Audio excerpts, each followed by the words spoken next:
45 con 1000 taquizoitos por pocillo, sembrado en placas de P24, añadir los fármacos a estas concentraciones que veis en la tabla, esperar durante 3 días, que es lo que el ciclo lítico del parásito generalmente tarda en formar esto que veis aquí, que serían las placas de lisis, y después de 3 días fijar las placas, realizar una inmunofluorescencia directa y proceder a todo el recuento de estas placas de lisis o de vacúolas parasitóforas en todos los pocillos y relativizarlo a los controles negativos de cada fármaco, que como veis aquí para prácticamente todos es el MSO, el diluyente, excepto para el decoquinato por su baja solubilidad en solventes orgánicos.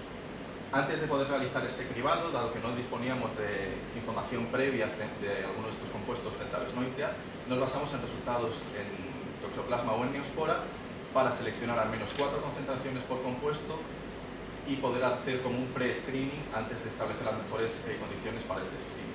Los fármacos, se me ha olvidado comentar, que se administraron a 2 tiempos posinfección distintos, en el mismo momento de la infección, para ver un efecto en la invasión del parásito, y a las 6 horas posinfección, para ver el efecto de los fármacos en los taquizoitos, que ya son intracelulares, pero no han comenzado todavía a proliferar, para ver un poco el efecto en la proliferación. Y nuestros criterios para seleccionar los fármacos fueron seleccionar fármacos que inhibiesen tanto la invasión como la proliferación y que, por supuesto, no fueran citotóxicos en el modelo in vitro utilizado a las concentraciones utilizadas. Después de los fármacos que mostraron una mejor actividad en el cribado, se seleccionaron para determinar su concentración inhibitoria 50, es decir, la concentración que inhibe el 50% del crecimiento parasitario, y la concentración inhibitoria 99 mediante PCR cuantitativa. Esto únicamente se realizó añadiendo los fármacos en el momento de la infección. También se caracterizó el efecto a largo plazo en los taquizoitos. Una vez suspendido el tratamiento, se probaron 3 duraciones de tratamiento distintas. Se trató durante 6, 24 y 48 horas.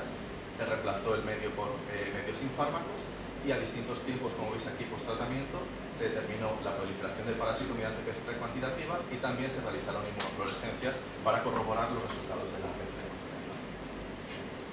Y por último, también se determinó el efecto de los fármacos que se seleccionaron en el cribado en la ultraestructura de los taquizoitos mediante microscopía electrónica de transmisión. Entonces vamos a ver un poco los resultados principales de este estudio. En primer lugar, los resultados de seguridad. Ninguno de los compuestos que hemos analizado han mostrado ser citotóxicos en el sistema in vitro utilizado y a las concentraciones utilizadas en el cribado.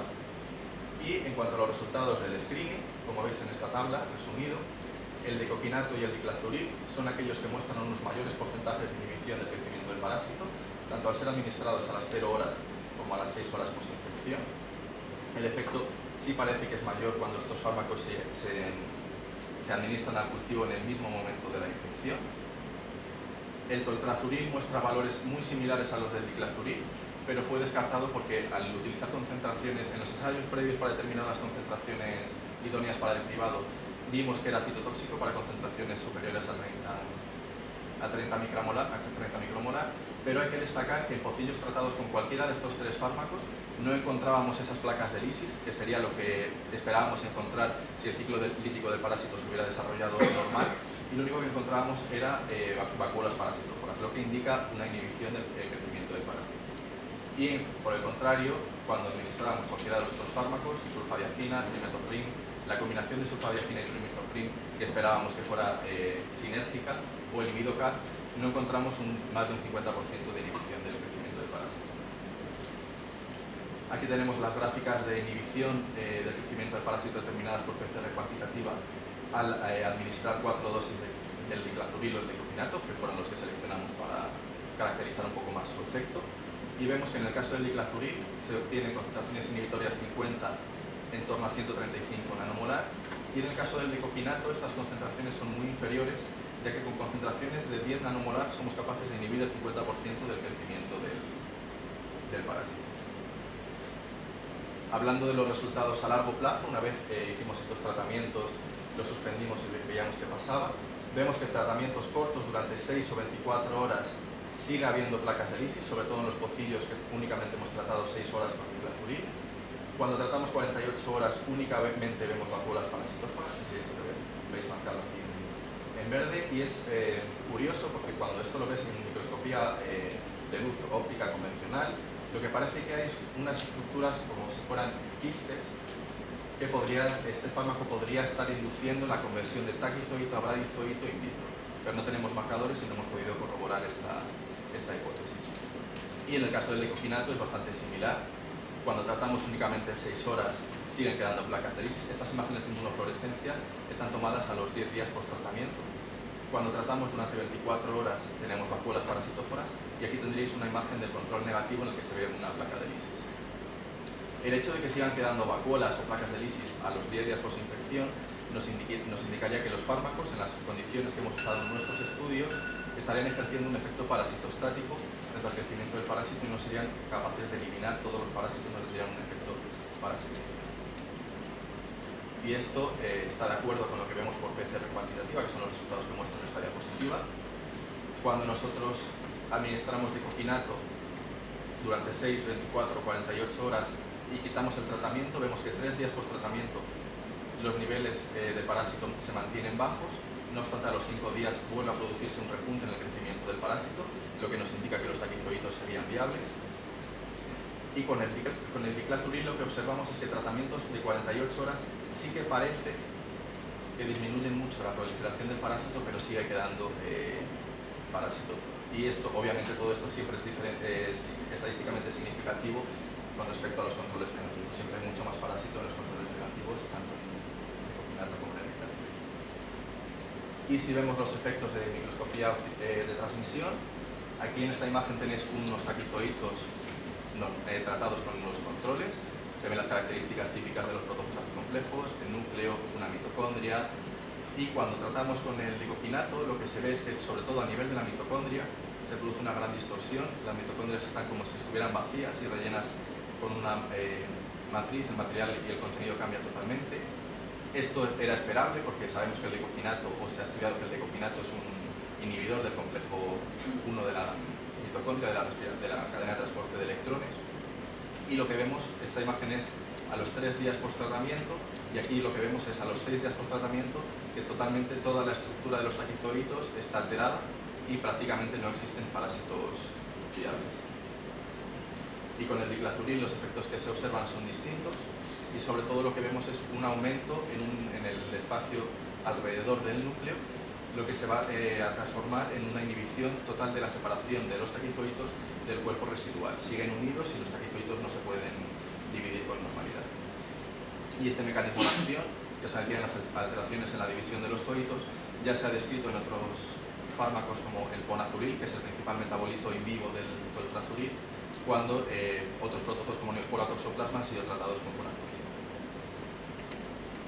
Entonces, como principales conclusiones de este trabajo, tenemos que tanto el lecopinato como el diclazuril son seguros y eficaces frente a Besnoitia besnoichi en el modelo in vitro utilizado.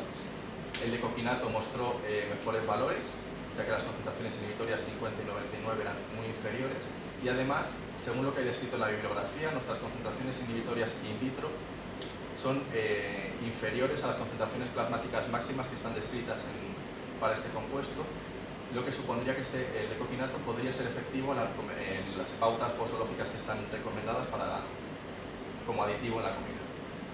Y el diclazuril también era eficaz inhibiendo la invasión y la proliferación del parásito, pero no obstante los valores que nosotros hemos encontrado in vitro son superiores a la concentración plasmática máxima que se alcanza según la Agencia Española del Medicamento, lo que supone que nuevos estudios de farmacocinética u otras posologías estarían recomendados antes de poder valorar la eficacia de este compuesto en la especie de destino que sería el bovino. Pero no obstante, estos resultados son prometedores y suponen que es posible o podríamos empezar a tener nuevos fármacos que sean eficaces para evitar la diseminación de la Besnoides bovina.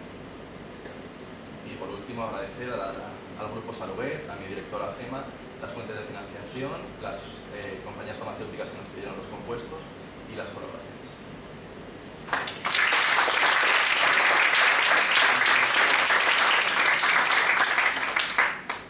¿Alguna pregunta clásica?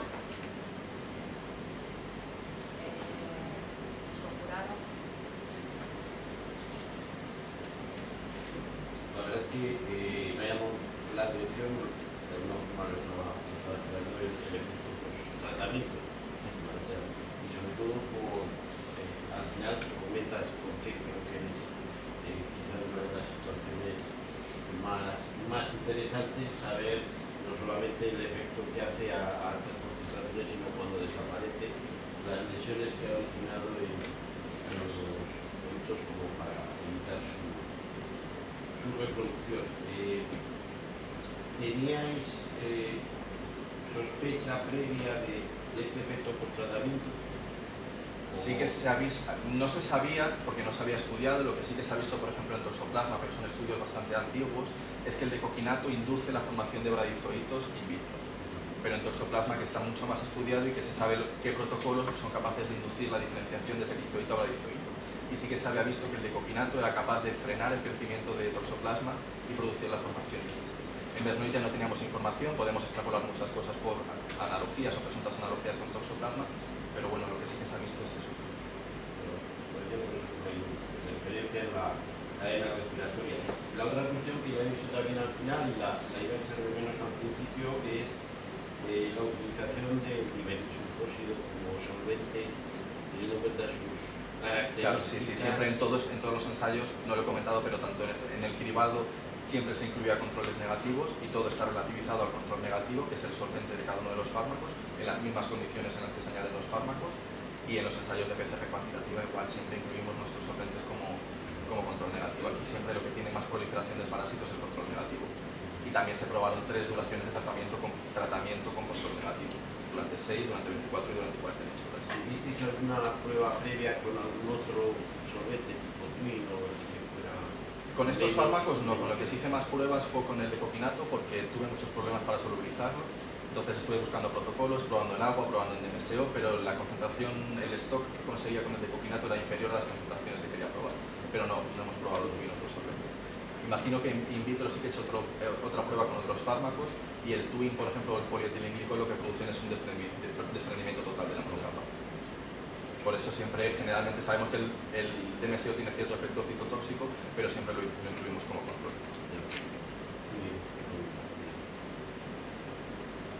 Otra pregunta es relacionada. He entendido que hay que buscar un equilibrio entre el efecto tóxico para las células y para el parásito, ¿no?, de los tratamientos. Y que al final había un nivel de inhibición del 90% creo en el crecimiento celular. Perdón, en la eliminación de los... En la eliminación de los tequizoides. Exactamente. Sí. ¿Se consideraría que ese 90% de inhibición sería compatible con una curación clínica o sería necesario un 100%? Es decir, ¿cuál sería el grado de efectividad esperada? Depende mucho del objetivo que tú quieras, porque también nuestra hipótesis es que no queremos un fármaco que elimine totalmente todos los tequizoides circulantes, porque lo que se está visto es en otros parásitos como el Neospora, en toxoplasma, cuando tú arrestas el crecimiento de los protojos apicomplejos, este complejo es muy inmunogénico, entonces te va a inducir una respuesta inmune muy fuerte. Entonces tienes que lograr también un equilibrio entre que este complejo siga estimulando al sistema inmune, pero que los parásitos no sean viables. Sobre todo porque en el caso de Besnoitia es muy importante tratar de prevenir reinfecciones y que si tú introduces un semental en el rebaño no se te infecte. Entonces, si eres capaz de controlar la proliferación del parásito, pero inducir a la vez una buena respuesta inmunitaria, eso sería, yo creo, el objetivo que estamos buscando. Porque evitarías la mayor parte del daño tisular que se produce durante la fase aguda, pero el sistema inmune seguiría actuando. O sea, que la idea sería que actuarían realmente como fármacos coadyuvantes de la actividad inmunitaria. Sí, esa es nuestra hipótesis. Tengo dos preguntas. La primera, ¿lo habéis comparado estos fármacos con el primero que no está en fase clínica 1 y no podría... Con los inhibidores de las proteínas dependientes de calcio, los efectos que se observan por TEM son parecidos a los que vemos con el glazolid, porque se ve un arresto en la división de los taquizoitos, y las concentraciones inhibitorias 50 del decoquinato son inferiores a las de los inhibidores de las proteínas dependientes de calcio. ¿Estáis deseando recomendar el tratamiento con la decoquinasa Habría que hacer más estudios a lo mejor, porque lo que sí que está surgiendo en la actualidad, que acaba de salir un trabajo ahora mismo, es que un fármaco que tiene un mecanismo de acción muy similar, que es la buparvacuona, por ejemplo, se ha visto que los taquizoitos de Besnoitia son capaces de adaptarse a concentraciones altas. Entonces siempre quedaría el problema de las resistencias. Nosotros con estos ensayos no lo podemos decir. serían necesarios futuros estudios, pero en principio a la posología recomendada el decoquinato podría funcionar muy bien. Y es venta. Sí, además lo bueno de estos dos compuestos que además hemos seleccionado es que no tienen periodo de supresión en carne, entonces podría facilitar bastante su uso en ganadería extensiva. Mi siguiente pregunta es: ¿habéis encontrado resistencias? Nosotros con estos estudios no lo podemos aseverar, pero se sabe que para la buparvacuna que acaba de salir el trabajo ahora mismo hay un cierto desarrollo de resistencias. No se sabe por qué mecanismo el parásito adquiere resistencia al fármaco, pero las adquiere. Pero con estos estudios no lo podemos decir, sería necesario con estudios. Don Alex, igual es una tontería de pregunta, pero es que no me ha quedado muy claro. El decoquinato parece que induce a la fase de los bradizoitos, ¿no? Eso es lo que está descrito en toxoplasma, en trabajos antiguos que se veían estructuras que parecían quistes. Yo en estos ensayos lo he visto con el diclazuril. Con el diclazuril. Con el diclazuril. Entonces es el que piensas, el diclazuril, digamos, de forma... Que es el diclazuril es el que por microscopía electrónica de transmisión es el que hemos visto que produce un arresto en la división de los zoitos. El decoquinato produce primero un daño en la mitocondria, entonces como es la principal fuente de energía del parásito, eso acaba suponiendo que todo el parásito se distorsiona. Pero en el que se ha visto un efecto claro en la división del parásito, que estos taquizoitos infectan un parásito y sufre un proceso de endobiogenia, de cada taquizoito van surgiendo dos taquizoitos, y lo que se ha visto es que el diclazuril interfiere en ese proceso. Se quedan unidos y no son capaces de separarse. Es que como estaba pensando la diseminación a nivel natural es por los bradizoitos y bueno, pensaba que habías dicho que el decoquinato era el que... En toxoplasma es en el que se ha demostrado que forma quistes. Este no se podría usar, digamos, para evitar la diseminación a nivel natural de la enfermedad, entiendo. Pero no lo puedes decir con estos estudios. Bueno. Si tú tienes bradizoitos y el parásito está evitando la acción del fármaco, no lo puedes usar, pero lo que estamos viendo es que ambos compuestos inhiben mucho la proliferación. Entonces no es que se estén generando bradizoitos viables, es que está afectando mucho al crecimiento del parásito y a lo mejor lo que el parásito intenta hacer es cambiar de estadio para protegerse de la acción del fármaco, no que se estén generando bradizoitos viables. Vale, no sabes si los bradizoitos... Lo primero es que no sabemos ni podemos decir si esos son bradizoitos. Vale.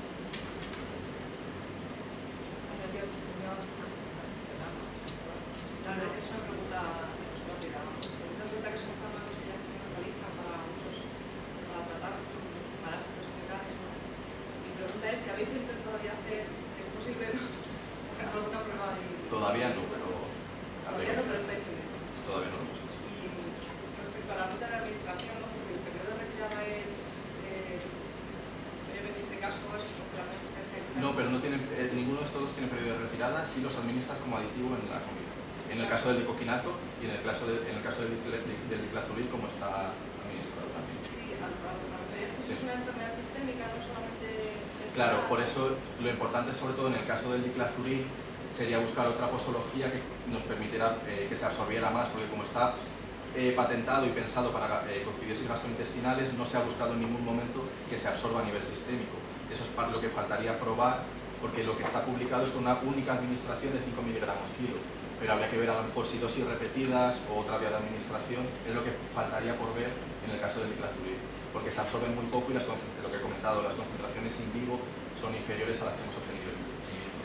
Otra cosa muy interesante que se ha comentado también en esta sala, el tema de la resistencia, ¿no? Sí. Buscar alternativas para hacer la alternancia, ¿no? La rotación.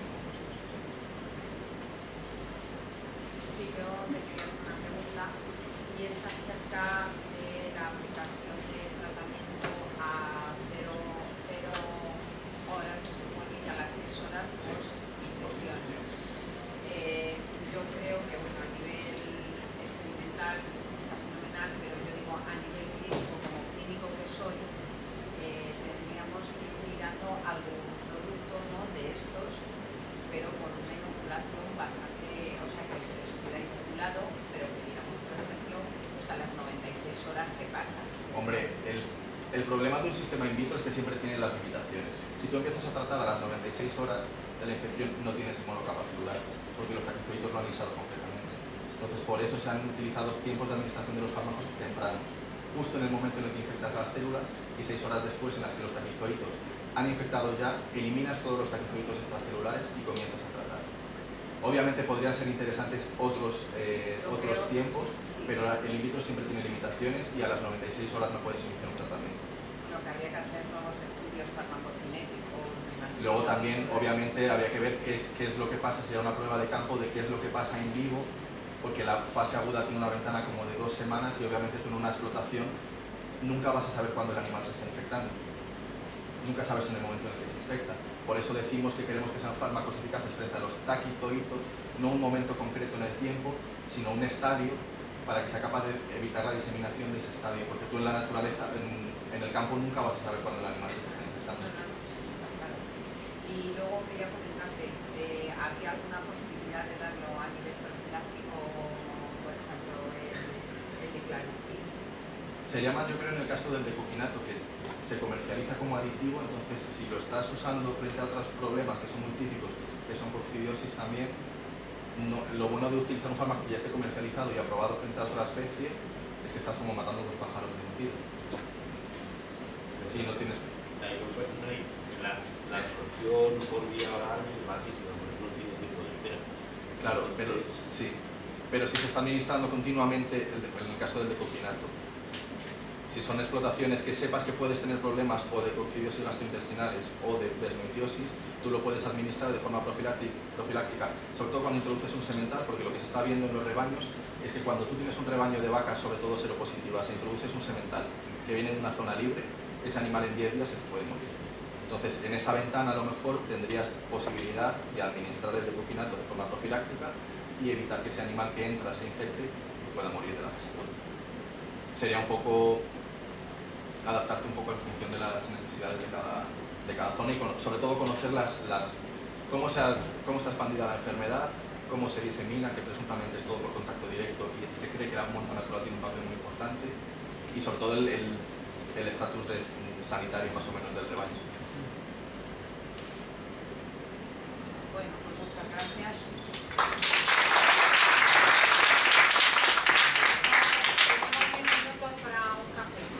Sí, vamos a sacar una foto de grupo abajo, aprovechando la famosa de café, ¿vale? Montamos en las escaleras, sacamos una foto rápida y nos vamos de café, ¿de acuerdo? Si tenéis bolsas y esto, pues para que salga en la foto para... Pero los picos sí que llegan. La jornada. Es la concentración que es mucho más alta que la que hemos hecho. Por eso nosotros nos trabajamos por eso, porque hay trabajos distintos que tienes un pico, sí es un pico, pero te llevan a 2 metros. Eso es mayorista.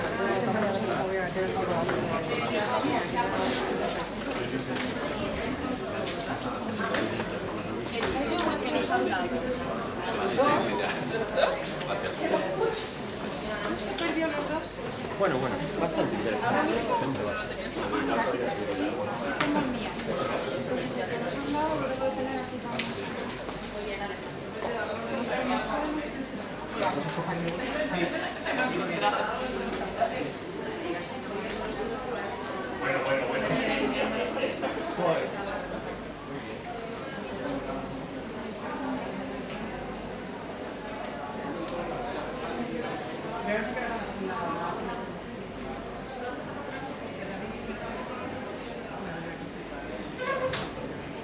Muchas gracias.